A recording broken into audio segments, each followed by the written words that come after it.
което ще предопредели съдбата на клана.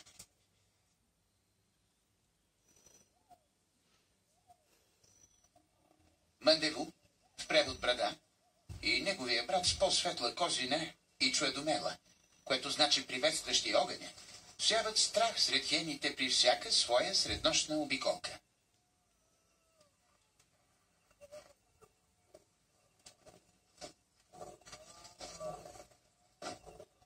Малките хиени се скриват още по-надълбоко в своите дупки.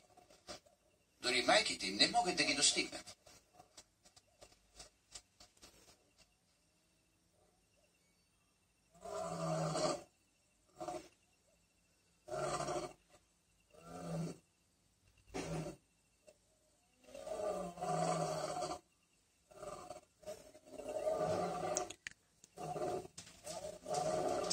След като лъвовете се настаняват за почивка, малките хиени излизат, но принцесата извършила нещо потресаващо в своето леговище. Убила е сестра си. Упражнила е своето надмощие.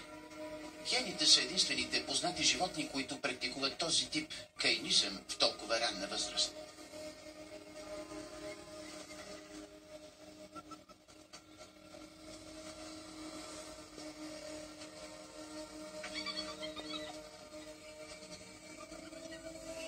Докато тече тази хиенска сапунена опера, при хълмовете на няколко километра от нея започва друга. Буцуми решава, че укритието вече не е подходящо и малките трябва да се преместят. Но да преместиш 3 малки изисква определени способности и крие огромни рискове. Тя може да взима само по едно малко. Докато се придвижи и се върне, другите малки са оставени сами и са уязвими.